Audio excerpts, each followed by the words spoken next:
ariko abanyarwanda mwarapfuye mugera ahangaha ku buryo umuntu aza akabarindagiza ari umuntu warindagiye akaza akabarindagiza mugakurikira. Jye nasinyiye guhangana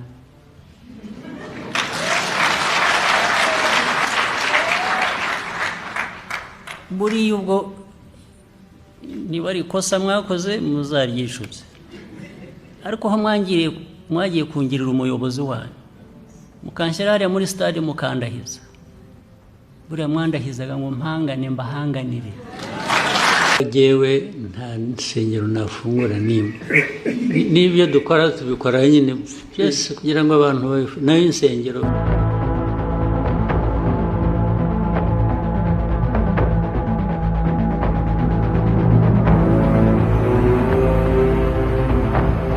Mu mwaka w'ibihumbi 2018 guverinoma y'u Rwanda yashizeho itegeko rishasha ryagenga amadini n'amasengero.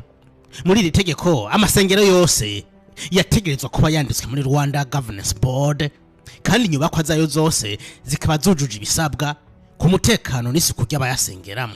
Si bigusa, umukuru w'idini yategerezwa kuba afite diplome mu bumenyi mu bijanye n'ijambo ry'Imana, bimwe bita theology. Hamusanga bamwe biyita babonekewe bagahenda abantu ko batumwe n'Imana hanyuma bagashinga idini. Kagame we abona ko ari ubutekamutwe, ati ni Imana yogira icibye abanyarwanda yotuma jewe. Hari abantu bimaze igihe kinini abantu bakaza kambwira ngo bamfitiye ubutumwa nk'abakira navuba ahangaha ntabwo ari kera, bambwira ko Imana yabatumye mbatega amatwi, ariko nubwo mbatega amatwi ntabwo mbemera.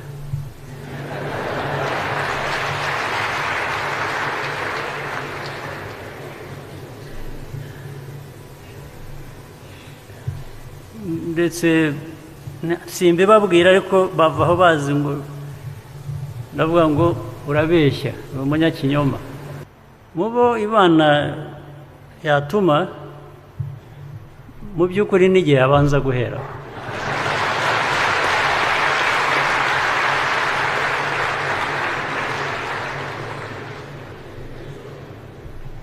Kuko mujya kuntora kuba umuyobozi wa RPF nkoresheje n'ururimi rwabo amagambo yabo, kuvuga ngo Imana yarabakoresheje murantora. None se ari uko bimeze kuki ari mwe yatuma kandi ntintume cyangwa ntimbwire? Iri tegeko rikijaho amasengero 6,000 n'imisigiti 100 byahise byugagwa. Mu mwaka w'ibihumbi 2024 hongeye gupfungwa amasengero 8,000, nayo mu mpera z'umwaka w'ibihumbi 2025 hongera kugagwa yarenga 10,000. President Paul Kagame ati kubwanje nta sengero nimwe yo kugururwa mu Rwanda. Jewe nta nsengero nafungura n'ibyo dukora tubikora nyine byose kugira ngo abantu nayo insengero muri development muri ibi byose twavugaga intambara ziri ku isi na survival y'igihugu, insengero zifitemo uruhare iki? Nazo ziratanga akazi se? They are just cheating. Abenshi they are just cheating. Ariko mubahehe mwebwe?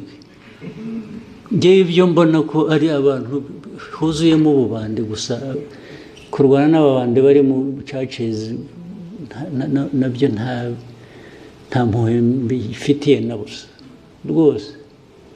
Ariko mwebwe abakoroni barabarindagije, namwe murarindagira. Ubu ibintu twirwe tuganira ibintu bya church, ibisengero wagiye mujye guhinga mworore mujye gusenga nushaka usengere kuri telefone. Ni iki mu by'ukuri kiri nyuma y'iyugagwa ry'amasengero mu Rwanda, aho abarenga ibice 90% bahurikiye mu madini ya gikirisu yiganjemo abakatolika hamwe n'abaporoti? iyo bari ingingo ijanye no kugwanya ubutekamutwe buvugwa muri aya madini canke ni politiki yo kwirinda hashobora kuvukira icyumviro ico cose gishobora kubangamira ubutegetsi bwa FPR. Kugira tubitahure reka dusubira inyuma turabe neza ino myemerere dufise no musi aho yazananye. U Rwanda no Burundi ni ibihugu bisangiye umuco haba n'ibyo kwemera. Imbere y'ubukoroni abarundi n'abanyarwanda ntibari abakristo canke abamizirima, twari dufise idini ryacu aho twemera Imana imwe, Imana yaremye ibintu byose. Ushobora kwibaza uti none ninde yigishije abarundi n'abanyarwanda kwemera Imana? Nta numwe, nta muprofete canke warungitswe n'Imana kwigisha nkuko tubibona mu yandi mahorijo monotheiste, amadini nka Christianisme canke Islamu, aho hari intumwa zarungitswe n'Imana kugira zigisha ubutumwa bwiza. Abarundi n'abanyarwanda baganira n'Imana biciye mu migigwa yo kubandwa no guterekera. Mana y'u Rwanda twaje kwenda imitima y'ingoma ngo u Rwanda rugira umutima, inka zigira umutima, abagabo bagira umutima, abantu n'ibintu byose bigira umutima. Seka gasanika u Rwanda rusekerera ubwubwe neza, rusenderezemo amahoro n'amahe, rutsindira ubusambe n'ubusharire, rutsindira icyago n'icyagane, rutsindire nyamusi n'intumwa, rutsindira umwazi wo mu kirambi n'umurozi uvuka ishyanga. Gari kibiganzo tugabire rugaba rwagisha rugabo maze twishyuke mu Rwanda. Mu kwemera ko abarundi niyo ababandwa bariko barabandwa babwirizwa kuvyina agasumo ka mwaro iwabo w'Imana mu mbyino bavyina.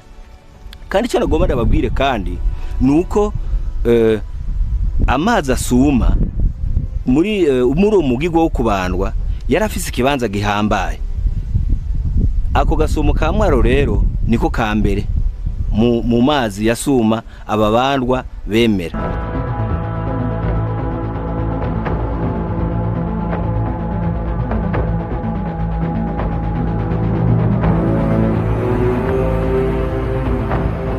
Ariko rero imyemerere twari dufise yagiye guhinduka inyuma y'umuzo w'abazungu, aho batuzaniye ubundi buryo bushasha bwo kwemera no kwizera Imana. Abazungu batuzaniye ibitabo batubwira ko ari vyeranda byanditswe n'Imana. Mu bakristo hariho Bibiliya. Inyigisho ziri muri kino gitabo zakwijwe muri Afrika yose, harimwo no mu bihugu byacu. Gushikaho no musi abarenga ibice 90% bemera Imana ifatiye kuri kino gitabo bita Bibiliya.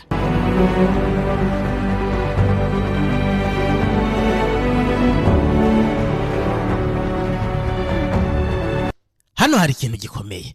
Twuko twabona Imana twayibona nk'iyaremye byose ikaganza byose, ariko ntitwayibona nk'izoduhana canke ikadushimira ku munsi w'imperuka. Igicyumviro cy'umunsi w'imperuka cyazananye mu burengero bw'isi ndetse gihindura imigenderanire yose twari dufitaniye n'Imana. Umunsi w'imperuka rero wazananye n'imyemerere y'abanyaburaya, aho bigisha ko Imana izorungika mwijoro abakoze neza maze karungika mu muriro abakoze nabi.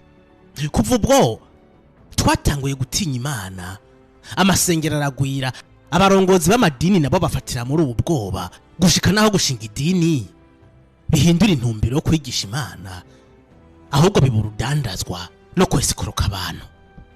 Ubu bwoba bwo guhanwa ku munsi w'imperuka ntibutoranya, yaba umuntu muto, mukuru, umugabo canke umugore, abize n'abatize bose baragiramiwe. Bigeze kubize hoho President Kagame natahura ukuntu umuntu yize no kuminuza araminuza, ariko agashukwa n'umusazi n'abakemera akamukurikira atazi niyamujanye. Ariko abanyarwanda mwarapfuye mugera ahangaha ku buryo umuntu aza akabarindagiza, ari umuntu warindagiye akaza akabarindagiza mugakurikira, ntibibe hamwe ntihabe handi, bikaba ahantu amagana ibihumbi. Igihugu se kiba kikiriho ko mwashize mutabaho, ariko ibindi by'amafuti bidusanga hano, mwebwe abantu bakuze, abantu bazima, abantu mufite ibyo munyuzemo, umuntu akaza akarindagiza igihugu cyose, agafata igihugu akakigira ingwate, namwe mukarindagira mugakurikira. Uwaturuze se ubwo yarakarabiye wa mugani w'ikinyarwanda. Abandi ngo muraho mwagiye mu mashuri, mwarize, mwaraminuje, muraho muri abantu babirasi babandi barangiza ugashukwa n'umusazi ukamukurikira ntunamubaze utari kurantwara he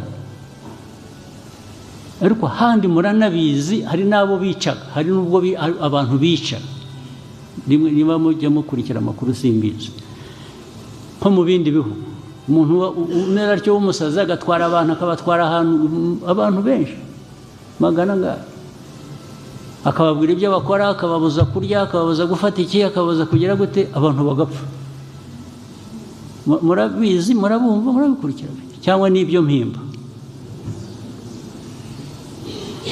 cyose nibyo mushaka mwebwe nibyo mushaka kubamo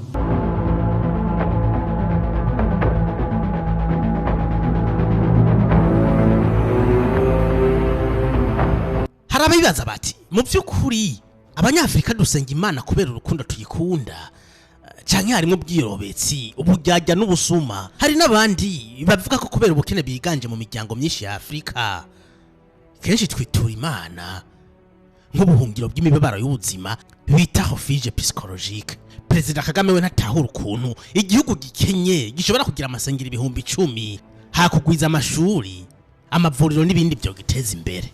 Babanje ugahera kuvuga ngo ariko ubundi yagiye hote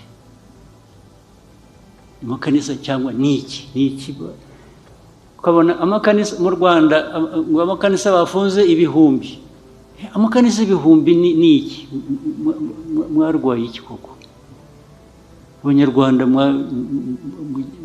ariko ngira ngo nibibazo byo kuba abanyafrika dufite ikibazo. Ariko kandi harababona ko iyugagwa ry'amasengero muri iki gihugu cy'u Rwanda ryo bari rifise imvo za politike. Umuhinga mu by'amategeko rw'igitinywa avuga ko amasengero atari ahantu ho gusengera gusa ni n'ahantu ashobora kuvukira ivyumviro bishobora kubangamira ubutegetsi. Ati birero FPR ntishobora kuvyihanganira nta mugambwe nta dini cyanye organisation kanaka rishobora kugira influence ku banyarwanda gusumba umugambwe FPR.